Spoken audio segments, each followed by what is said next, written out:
Hello guys! Hello Virgo! Welcome dito sa aking channel, Kapalaran 888 Virgo. Alamin natin Virgo kung anong messages, vibration, gabay energy para sa lahat. Ito ay general reading. Nako, pareho kayo ng Taurus. Same message. First card nyo, same. You're seeing the situation accurately. Okay?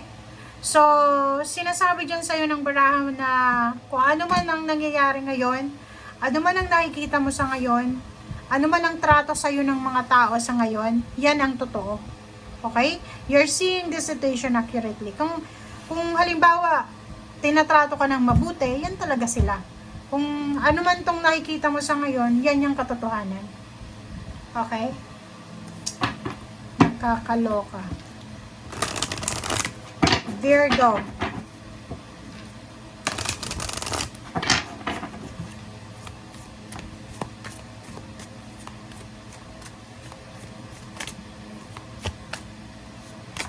Okay, leadership. Okay, Virgo. May nag-offer ba sa'yo ng managerial position? Gusto mo bang tumakbo na kandidato? Leadership to eh.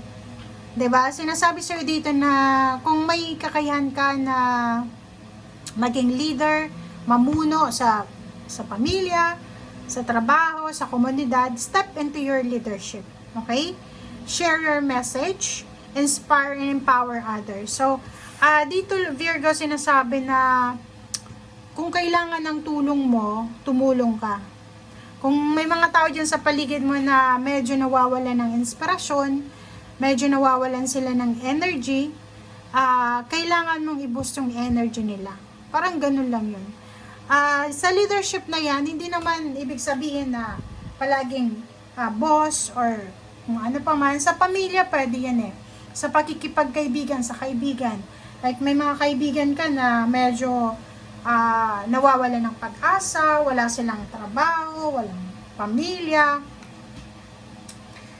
Diyan sinasabi sa'yo na if may kailangan sila, pwede kang mag-stand up, diba? Para ibigay sa kanila yung kailangan nila na meron ka. Diba? I-guide sila.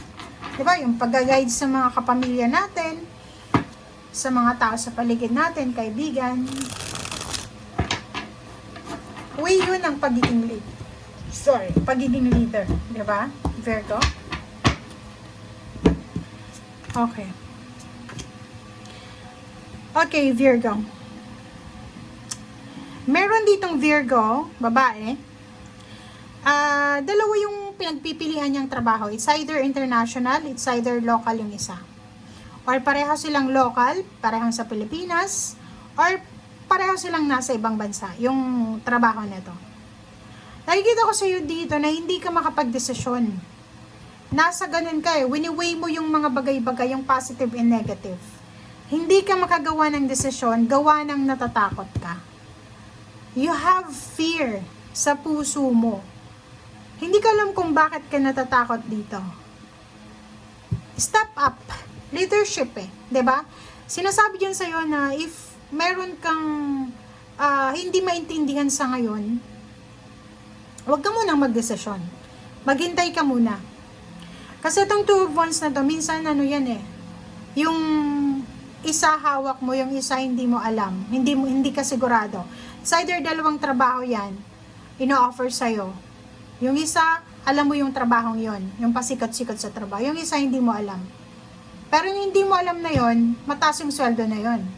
And hindi mo alam kung ano yung gagawin mo. Natatakot kang magdesisyon kasi baka magkamali ka. Yun ang sinasabi dyan. Wow! 9 of Pentacles and the Empress. Ang nakikita ko sa'yo dito, kailangan mong huwag matakot. Huwag kang matakot, Virgo. Kasi, alam mo, itong tinitimbang mo na yan na sitwasyon, it's either magdadala yan sa'yo ng new beginnings, fresh start, pwedeng magdala sa'yo ng empowerment, pwedeng magdala sa'yo ng boost, ng confidence, ng progress, or pwedeng magdala sa'yo to ng financial balance, financial blessings, financial abundance, and prosperity. 'Di ba? So, bakit ka natatakot? 'Di ba? So, dito sinasabi na kailangan mong labanan yung takot na yan.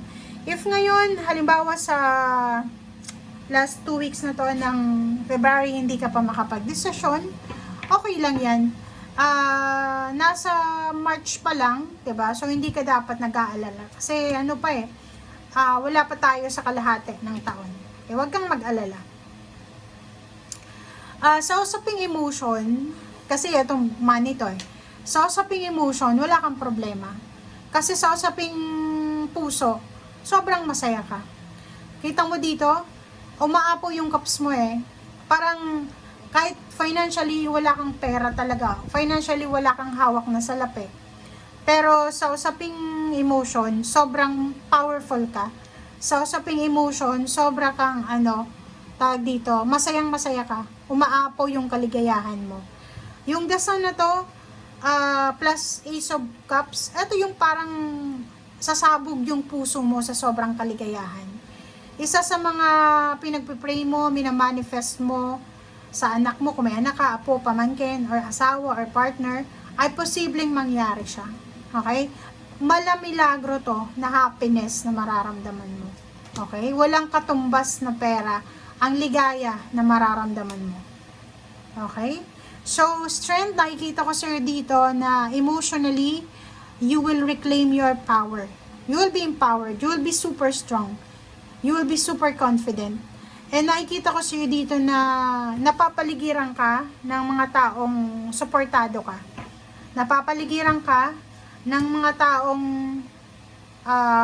pwede kang matulungan sa kung ano man na kailangan mo. Okay? And last 2 cards natin is Queen of Wands and Ten of Cups. Sa usaping emotion, family life, nakikita ko dito yung freedom. Na ibig sabihin, swerte ka sa pagkakaroon ng parents, ng siblings, ng asawa, ng partner, ng in-laws, kasi suportado ka nila. Wala dito yung kasi makikita mo dito may pinagpipilian ka, di ba? Pinipili mo kung ano yung gusto mo. Pero hindi mo nakikita na wala ka naman dapat pagpilian. Kasi unang-una, malaya kang gumawa. Malaya kang makakakilos ng kung anong gusto mo. Malaya kang makakapag-desisyon ng kung ano yung magpapasaya sa'yo. 'Di ba? In the end, sa end of the month of February, going to March, ang energy mo na to, Virgo, is freedom. You will feel emotionally free and sobrang happiness to. Nakikita ko by the end of February, posibleng may kakasal, wedding anniversaries, may magmimit na 2 taong magkausap sa online, may magdedesisyon na magpakasal, engagement, magsama, parang ganun. So, maraming emotional happiness, maraming emotional boost ang mangyayari sa'yo. Okay? Thank you guys. Bye!